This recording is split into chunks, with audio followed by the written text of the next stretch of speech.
Hey Zaka family! Zaka is launching an exclusive membership platform to provide you with career development workshops, coaching, community, and so much more. Go to ZakaConnect.com and sign up to receive information on how to access early registration and perks.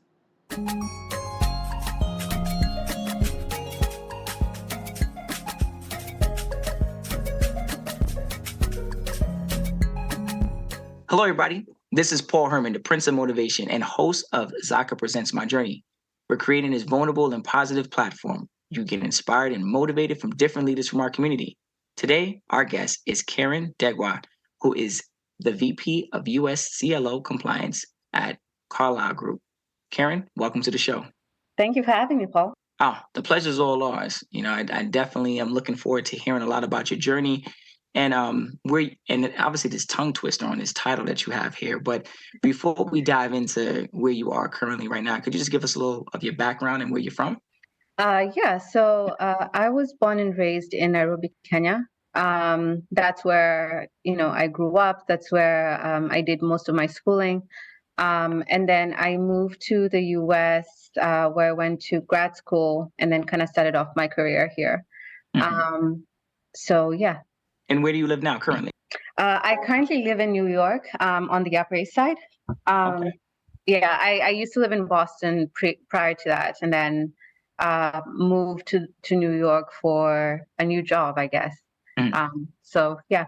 Was Boston the first place you touched down when you came from Kenya?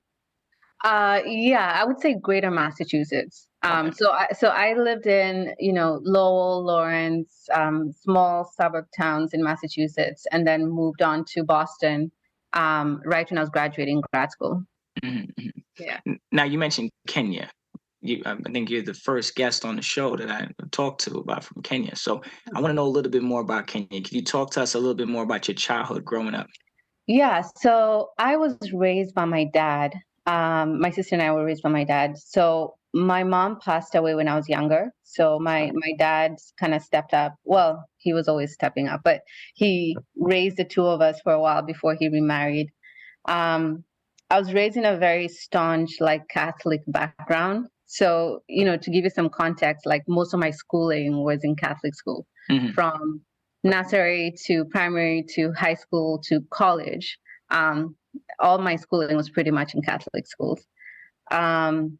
So yeah, I mean, I had a pretty supportive dad. He was and he always still is, very supportive of just kind of like speaking up and voicing your opinion. And I think that really shaped me and has helped me kind of, get to where I am right now. Okay. Sorry about the loss. No, thank you. Yeah. You said it was you and your sister? Yeah.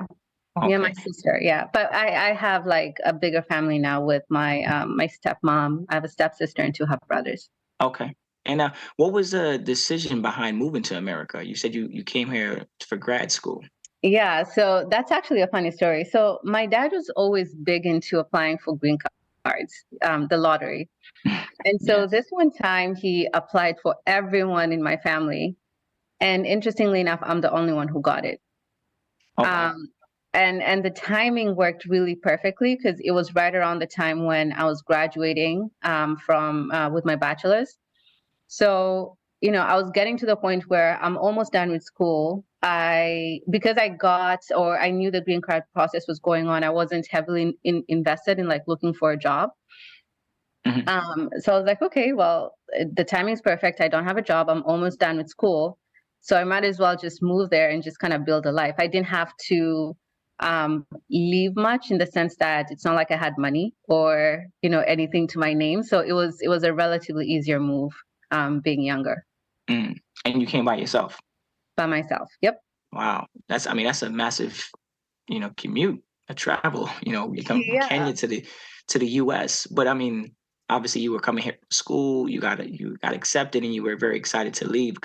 But before we kind of get into like your experience of like traveling from Kenya to the States, could you just talk to the audience a little bit more that are not familiar about the culture in Kenya? Yeah, I would say the culture in Kenya, the slight differences based on tribe and religion. But it's reserved and family oriented. And there are some like religious kind of aspects to it, depending on your religion. So like, for example, like I grew up in a very Catholic family. So, we would always like going to church on Sundays was like a big thing. Celebrating Easter, saying the rosary, saying novenas, for example, like that was a big thing for me because I grew up Catholic. So it's reserved. It's a reserved culture, but also influenced by religion, depending on your religion. Now, when you were applying to schools, did you apply to only schools in the States, or were you trying to stay in Kenya as well? So I actually hadn't been I hadn't looked into schooling when I came to the US. I literally just graduated from with my bachelor's and then moved to the US with literally nothing, not knowing anyone. I see. Wow. The only thing I had when I came to the US was $500 that my dad gave me and a suitcase of clothes and my bachelor's degree. That's all I had. And wow, wow, that's definitely sounds a little bit nerve-wracking right there. Yeah, but I was more excited at the prospect of just kind of being independent to some extent because okay, I get you. Yeah, being my dad being a girl dad, he was obviously protective to some extent. So granted, I lived around campus when I was in college. I didn't fully have that freedom, if it makes sense. Um, so to come to a place where I was excited about not having my family kind of not, being in my space as much.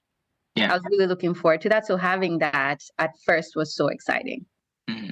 Now, coming to America, coming to the States, like what were like 3 obstacles that you face as soon as you moved to the US? And like, how did you like handle them? So it was interesting because I was looking forward to not having my family in my space. And then I got here and I kind of realized how much I took for granted not having family, how much I took that for granted. I think it was definitely difficult, like during Thanksgiving and Christmas, kind of seeing everyone going to their family, but then not having that here, all I could rely on was like friends inviting me and stuff. So that was not easy. And then I would say the language, there was a language barrier, but not really. I think it was more perceived from the other end, where I think I didn't talk the way I'm talking right now. I feel as though my R's were more pronounced. Well, they were not pronounced. My T's were more clear. But then, and the way I would pronounce like certain letters like A and E, it was definitely a little bit more different, but there was the expectation to kind of conform to how people spoke here. I see. Which, yeah, that took some getting used to. And then I think the third one was the lack of a network.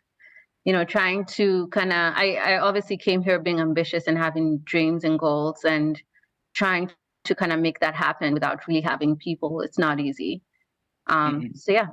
I mean, coming here to the States with only $500 and no network, that's no resource to kind of tap into. And the distance, if you want to come back home and have a home cooked meal, like how did you get acquainted with like the culture in America?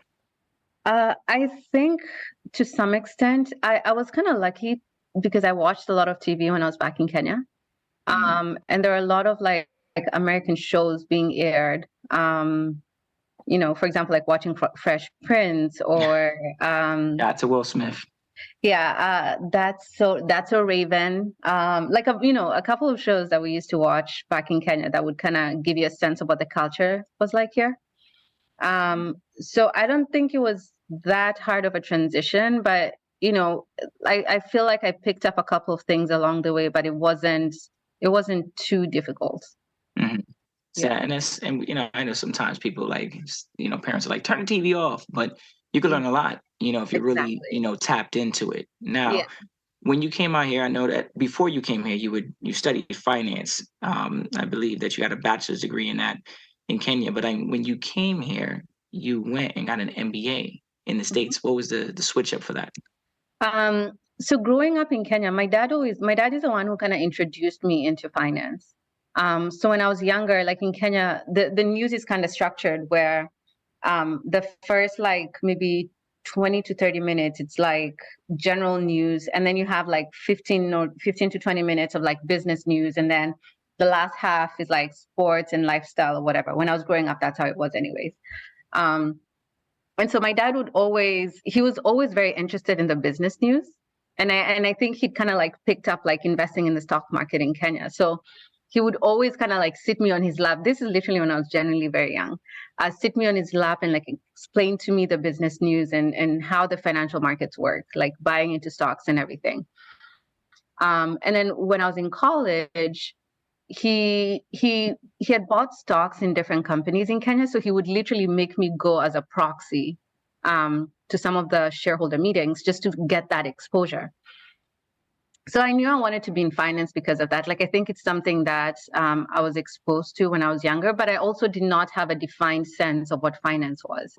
Like, to me, finance was working in any financial company. It wasn't necessarily like investment bank or like, wealth management. It wasn't defined as it is in the US. So I knew I wanted to be in finance because of that. And then my interest in an MBA, I had a high school teacher who actually ended up working in the college that I went to. And because he used to be our teacher, it was a group of us who went to the same college from high school. He would always talk to us about like, you should look into getting an MBA. And I had no idea what an MBA was. So I came to the States and I had my bachelor's degree. It was during the financial crisis. So needless to say, I could not get a job, right? Like the kind of job that I wanted. So, I mean, I kept on trying to look into different places, tried using recruiters, but no one was hiring. But I was able to secure a job like in an insurance agency. And I remembered this teacher who used to work in the college that I did. And I was like, he kept on talking about an MBA. Maybe I should do that as I wait for, the tide to turn. And hopefully by the time I graduate, companies will be hiring and the economy will be in a better place. And that's what I did.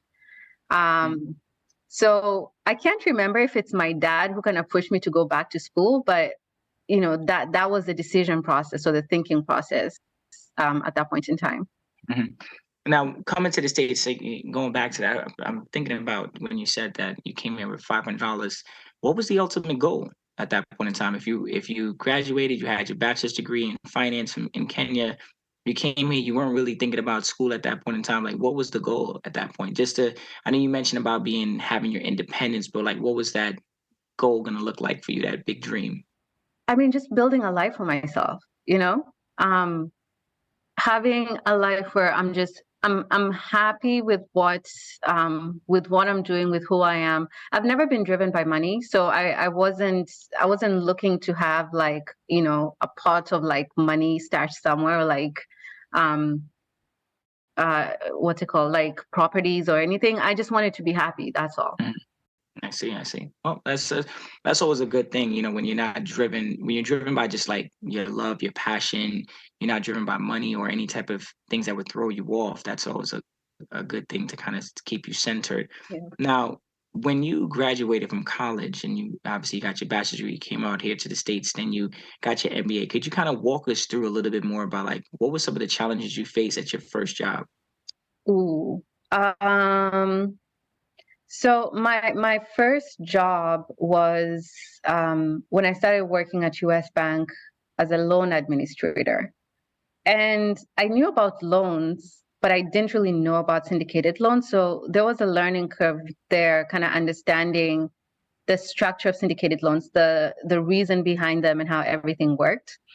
And it wasn't easy because, I mean, at the time I saw it as a burden, but now I see it as a blessing. I had a really, really kind of tough manager to begin with. And he's someone who definitely gave me, anxiety attacks every Sunday evening when I thought about going to work. But I came to realize later that if it wasn't because of him kind of being tough on me, I probably wouldn't be as good as I am at my job right now. Because he just kind of pushed me to really understand exactly what I was doing. So it wasn't just kind of clicking buttons and just doing something because someone told me to do it. It was understanding why I was doing what I was doing and the impact that it had. Mm-hmm. And at your first job, at your career, like, what were like the lessons that you learned that kind of helped molded you and kind of helped shape you for the future? I would say diligence. I learned how to be diligent with my work to make sure all the I's were dotted, all the T's were crossed. I learned to understand the why, and I learned to understand the connection between, the different, what one action meant and what it would impact down the road. And yeah, I think, and resilience too, to just kind of be okay with just putting my head down and getting the work done, and just trying to be my best. Hmm. And did you find that that was at hard at first? Like obviously you came to the States, you had to kind of like get yourself acquainted with the culture there, but then you had to get accustomed to the culture in that office. Like, was that hard for you? It was in the beginning. It really was, but I'm grateful that because I went to school here, grad school, and I really did take the time to build some friendships at school. That was kind of helpful in a way to help me understand like why the reaction was the way it was at work about something that I said or something that I did that probably I did not expect it to be that way. Um, so I think the friendships that I built at school were helpful in a sense to kind of buffer me and help me understand like the work culture as well. Mm. Now, at your first job, like, what was the career journey like after your first job? Like, could you kind of walk us through some of the roles and some of the positions that you had after the first job? Yeah. So I started off working on the trustee side. So my whole career has been working with CLOs, collateralized loan obligations. And just to put it out there, when I was in grad school, I had no intention of working on the debt side, and I had no intention of working in structured finance. If anything, I was really trying to like get away from it. And it's interesting that that's exactly where I landed. Um, so collateralized loan obligation, I started off working as a loan admin, just, doing day-to-day administration of syndicated loans. Um, and I, while I was there, I never knew of anyone who had the career progression that I did. Typically, the career progression on the trustee side was that you would start off as a deal administration, so handling the cash of the CLO, so the actual fund, and then move on into analytics, because at least you have that exposure into how the fund works and the structural protections built into it. However, in my case, I never went through the deal administration route. I just went straight from loan administration into being in the analytics team. Mm. So I started off as a loan administrator, like just doing day-to-day administration on the loans, which are the underlying assets in the CLO, and then moved on directly into CDO analytics, which is analyzing the actual CDO structure or CLO structure and the structural protections built in. Mm. And you felt that all the work that you've done prior to that like, kind of prepped you for this. It did, Okay. yeah. Because if you think of a CLO structure, the underlying loans or the underlying assets are the loans that I was working on, and just kind of seeing how the different transactions that I used to process, how that would impact the overall structure. That really kind of paved the way for me. It made that transition a little bit easier. Mm. I see. I see. Now, coming from Kenya, I'm thinking about this right now. Like, as an immigrant, right? Coming into America, you came to college. I mean, you graduated, got your MBA. What do you think is the biggest misconception about immigrants in corporate structure? I think the ability to speak English, because I've Mm. had a couple of people just ask me, "Oh, you speak English so well. Did you speak English in Kenya?" And if you look up Kenya, it's like English is one of the national languages. You know, even coming to the U.S., I could speak English. It just wasn't the English that people spoke here. Not necessarily the actual language, but the accent. Mm. Which, if you think about it, the United States has so many states, and each state has a different accent, pretty much. Like if you talk to someone from Massachusetts, That you is know, that is true. it's such a different accent compared to someone from Cali or compared to someone from Houston, or even someone from New York, right? Mm. So I always found it surprising to me that the fact that I spoke English, and it's something that I'm trying to kind of go back on, where I can try and speak English how I spoke when I was in Kenya, because it's the same English, it's just a different accent.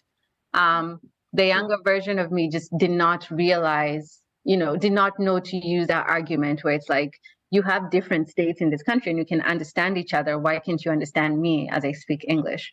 But going back to your question, I think the biggest misconception is an immigrant's ability to speak English. Yeah, and it's funny. Well, not funny, but when you mention it now, like a lot of the guests had expressed to us, a lot of the people that we had on the show that were coming from different countries. They said that one of the biggest challenges they had was just that language barrier, not knowing how to speak English, but when people would say stuff like that, like, "Hey, look, oh, you speak English? Wow, you speak it very well," not knowing that that's what they were speaking their whole lives. Exactly. Yeah. And I know that could have definitely been a conversation that sometimes you just don't want to go down when you're in that corporate environment. When some people might come across as, I don't want to say, but ignorant. To not knowing, like, the world is very big, guys. Like, yep. And there's so many. We have so many things in common. If you just look. The world is massive. And if you don't travel, if you don't see other parts of the world, that's why I commend you for taking that opportunity to come out here to the States and just, diversify yourself a lot more with different cultures. Because you learn a lot about yourself, and you learn about other people as well. But some people just stay in their normal section in life, and that's it. And they just think that other people just don't speak that language. Yeah. And I also think kind of challenging yourself to get outside of your comfort zone just builds curiosity. True. The fact that I came here, and it's good for me that I actually moved to New York, because going back to that whole point about different accents, if I lived in Massachusetts, I literally would think that's how every American speaks. Having gone to different states and even living here in New York, visiting different states, you get to see how, some things they look different, but they're pretty much the same. Yeah. Their presentation might be different, but in the root of it, it's exactly the same. True about that. Now, I'm assuming at some point in time you started to, doubt this process, because it's definitely a process, coming from Kenya to going to school and your first job and the challenges that you had there. Who did you lean on or who did you ask for advice during that time? I had my dad. My dad has always been my sounding board, and my cousin too. My cousin, who's technically my uncle, but he told me when he picked me up at the airport to call him my cousin because we're the same age bracket. He's been really supportive about my career and just my growth here and how I navigated just moving to this country. Mm-hmm. He hosted me for the most part of when I moved here, and he was just that person who kind of watched over me to make sure I wasn't making a wrong turn. So yeah, I would say my cousin and my dad. And then over time, obviously, I made good friends who have been in my life for years now. And I kind of lean on them as well for advice as I navigate through life. Mm-hmm. Now, when we go back to dad for a quick second, I know dad has been a very influential person in your life. I'm assuming this young man has come to visit you several times. He has. And how was his experience? How is he liking it out here? He actually doesn't like staying. Oh, no. Yeah, he loves to visit, but he doesn't like to stay. He's actually planning a trip in May, and he made it very clear that he's going to be here for a week and a half. Jeez. And go back. He gave the exact time. He said, "Look, a week and a half, and I'm out." A week and a half. He loves to come. Don't get me wrong. He loves to come visit because he has friends out here too. So whenever he comes to visit, he goes to see his friends as well. But he never stays longer than 2 weeks. Okay, hey, look. Yeah. Shout to Pops. He's coming out here and visiting. Yeah, I'm excited for that. To kind of go into this tongue twister now, the Carlyle Group. Your title is long. It was definitely a tongue twister. Could you tell the listeners a little bit more about your title, what you do, and a little bit more about the company? Yeah. So I head up the US CLO Compliance team. It's a function within the team that maintains the structural protections built into the CLO. Okay. And what's walk us through like an average day for you at the office. Ooh, a day in the life. Okay. Yes, right. Come on now. So I don't know. Go in. Sorry about that. Um, so I'm typically in the office by between 8 and 8:15. We have our morning call at 8:15 where the analysts just go around talking about commentary. The PMs talk about what they're working on. I focus more on what the PMs are working on because they're the ones who kind of handle the investment strategy, and what they do would affect the structural protections in there. So I just focus more on what they're doing. Okay. And then after that, we have to run through how the tests are looking based off of the trading that happened the day before. Any kind of questions that come up from the PM on what, if, say, for example, they want to do a trade and they want to have a sense of how it's going to impact a certain test, or if they want to buy something and they want to get a sense, or, a sense of comfort on whether that's something that the CLO is allowed to hold. Those are questions that we field. And just like ad hoc questions that come up from investors. Mm-hmm. Okay. Well, that definitely sounds like a lot at the office over there. I'm gonna let you know that. Yeah. Well, we don't have a Dwight though. You said you say that again? We don't have a Dwight. And I'm hoping that you guys get a couple breaks during the day for this. Oh yeah. Oh yeah. I Okay. mean, we obviously like take our lunch and have, small powwows like by the water cooler and stuff. Yeah, Work hard, play hard as well, you know. that is true. Now, as a current executive, you know, who has a team, like, what do you think is like the ultimate quality that's best for a team? Um, I think you need to have trust within your team. If your team cannot trust you, it's kind of hard to build, that camaraderie as a team lead. And then communication, I think it's helpful to learn how to communicate effectively and to learn each other's communication style. You can't talk to everyone the same way. People have different ways of listening. There's people who would prefer you go directly to the point with them and just get to the meat and potatoes of what you're trying to say. And there's people who kind of want you to tell them a story to begin with, start with how your day was and all that good jazz before getting to the meat potatoes. Hmm. So it's important to understand people's communication style, and it's also important to understand what drives them, what motivates them, because that way you're trying to make sure you're focusing their strengths towards things that they're actually interested in, and things that make them excited. Because then they're kind of like bringing their full self and their best self into that challenge or into that task. That is true. So I would say having a good understanding of your team and what drives them, communication styles. You have to understand people's communication styles, and then just building trust within the team. Mm. That's you're definitely, and like I said, you're hitting on some key things because a lot of the guests had expressed that, being executives, they were like, hey, you know what?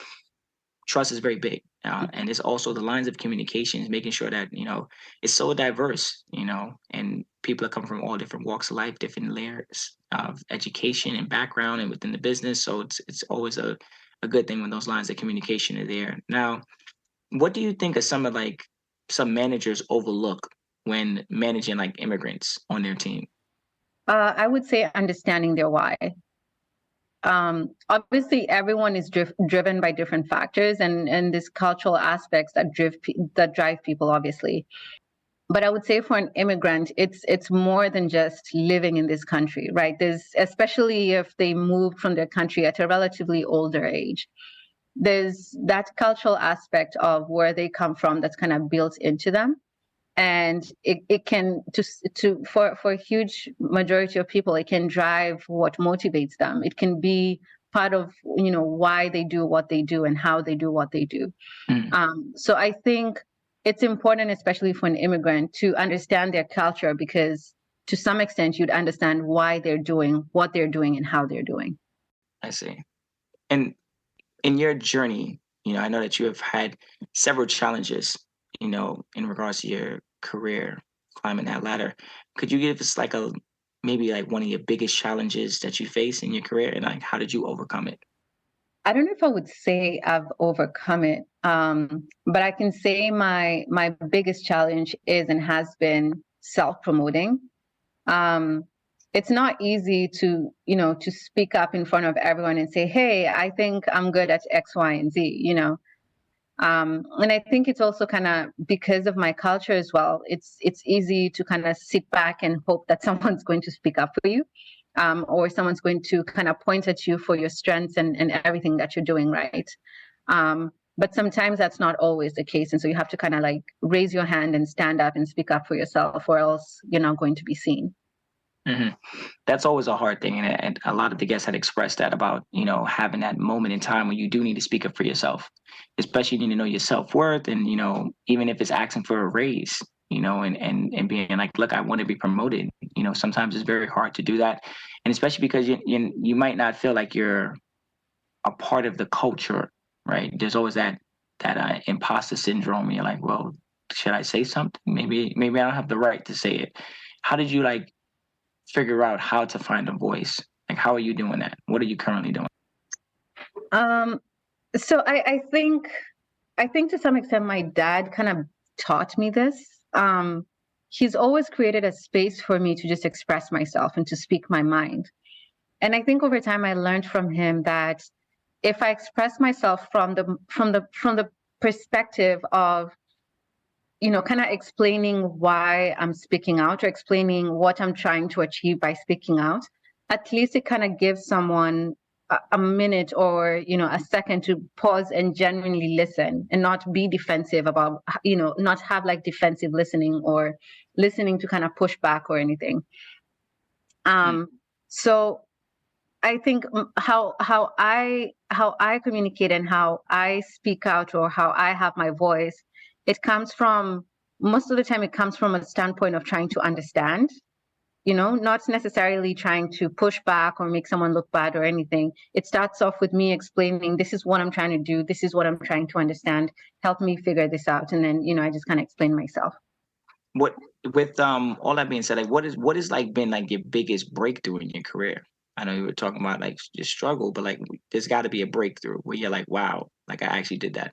Yeah, it was actually in my first job, my first company, when I made that transition from loan administration to a CDO analyst for the CLOs. And I'll just explain the scenario just a little bit. So I was right at the point where I was graduating from grad school, and I had massive amounts, well, not massive, in my head it's massive, but I had student loans pretty much. And obviously what I was making was not going to be enough to pay off my student loans. So my goal at that point in time was to find a job that could pay me enough to pay off my student loans. That was my main focus. I wasn't even trying to be rich. I wasn't trying to, buy like a fancy bag or anything. I just wanted to pay off my student loans. And I remember, I would update my resume, tweak it every like week or so, or every couple of days, and submit them to different companies and send it out to different peoples, and nothing was working out. I literally printed out business cards with my name on it. I still have some of them with my name on it and like my email. And I would go to like all these networking events, and I would just like hand out my business card. Like it wasn't even linked to my company. It was just like me carrying, this is who I am. Pass them around and try and see if someone just would be willing to give me a chance and like give me a job that was really good. So I was really focused in looking outside. Because remember, I wasn't focused on working in debt or credit or working in structured finance. So I hadn't thought of looking internally. So nothing was really working out when I was looking outside. And then one time, one of my coworkers mentioned of an opening that was in the analytics team, and it paid fairly okay. So I decided that, I was going to apply for it. And he told me, hey, you really have a long shot considering you're going the untraditional route by applying directly. There's a set path and you're going against it. So I was like, okay, I'm just going to prepare my best. He was in the analytics team at the time, so he shared his training materials. And I spent a whole month preparing myself for that interview. So like I would go through his training materials and I would ask him questions about it. And so I got to the interview. I did the interview. I thought I did really well. And then I come to find out they didn't give me the position. And they said that they didn't give it to me because they wanted someone who was experienced. So I remember feeling so distraught and just like it was one of the moments that was probably one of my lowest moments in the US because I was doing everything that I could possibly think of and nothing was working out. So I just decided to just let it go and just, try and make whatever I was making work. And then one time, one of the managers in the analytics team reaches out to me, it was actually the manager that I interviewed with. So he sends me an IM and he's like, hey, do you have a couple of minutes to come to this conference room? And so I go in and he's like, we were really impressed by you during your interview. It's just unfortunate because we needed someone who had experience. There's an opening that's coming up. Would you be interested in it? And I remember just sitting there looking at him like, what? And he's like, yeah, it's not finalized, but we're willing to give you a shot if you're interested in it. And I was like, yeah, sure. So I walked out of there and I was like, okay, did that just happen? And then 2 days later, I got a call and I got the job, and that to me was probably one of the best moments ever because I was literally at that point where I was giving up. I had done everything I could possibly think of and nothing was working.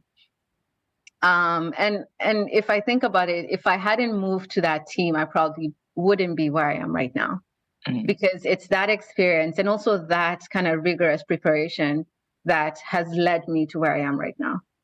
It's always those moments and times where you're like about to quit, throw the towel in, and then out of nowhere something happens. Yeah. We're like, well, hold on. There's an opportunity, and you walked out of there not knowing what the opportunity was, right?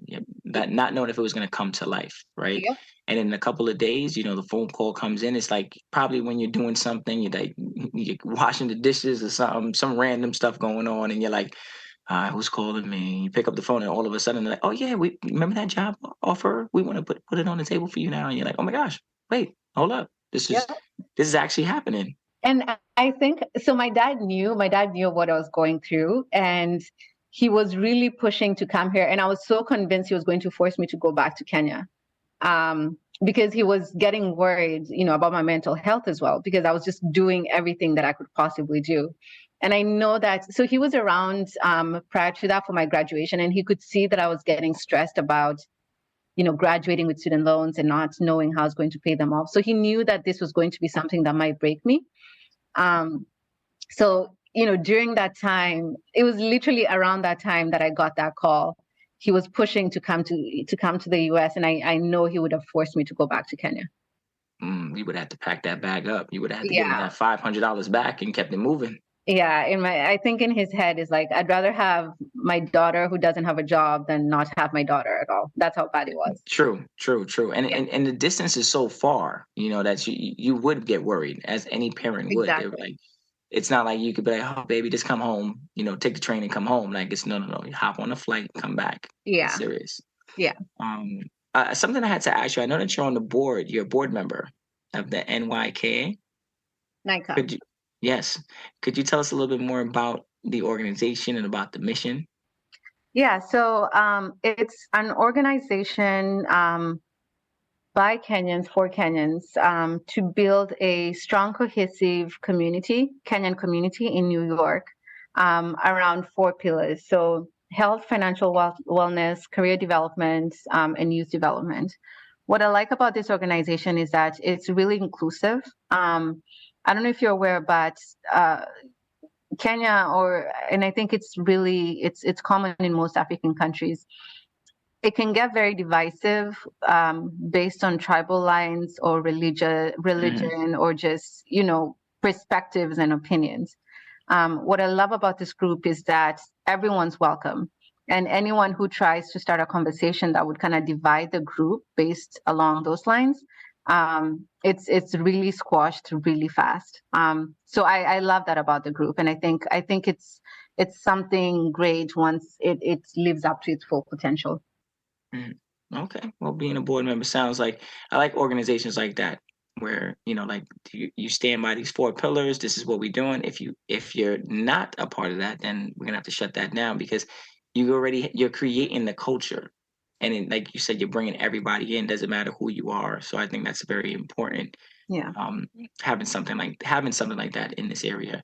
Um, Now, one of my last questions here, I know, like, I want to talk a little bit more about like mentoring, and like, why is mentoring important to you? I know that when you came here, you didn't really have a mentor. I know that your father and your cousin were great resources at the time, but like, why is mentorship important to you now?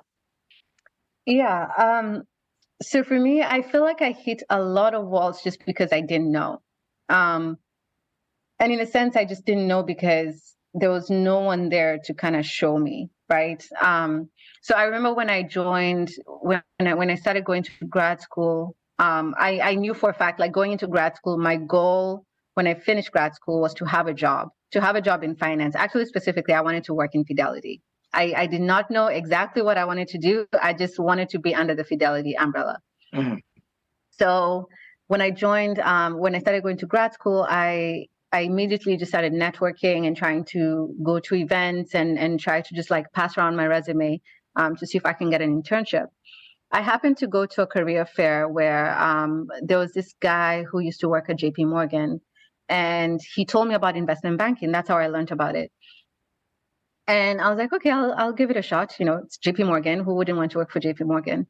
And so I submitted my essay, my application material, and I got the first interview.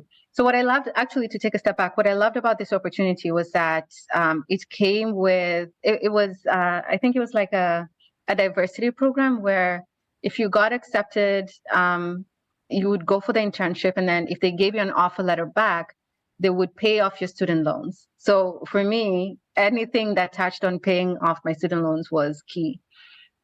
So I did the interview, and I remember, you know, I obviously did not proceed. I didn't proceed beyond the first interview just because I did not understand what investment banking was. Mhm.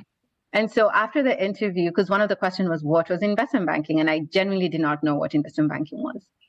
So after the interview, I did my research and I was like, oh my God, I lost out on this really huge opportunity.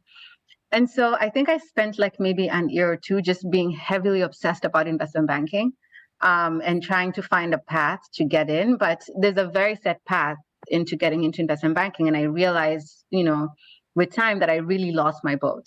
I could not get on that ship because that ship had already sailed. Mhm. And so, I mean, I'm grateful that I was able to get here. But mentorship for me is important because had I had someone who kind of knew the path, at that point in time, they probably would have helped me understand what I needed to do to be able to get on. Um, I didn't have the wisdom of knowing what questions I should be asking. So it's also important to not only know that there's a path, but to also know what kind of questions you should be asking. What are the things you need to think about? That's true.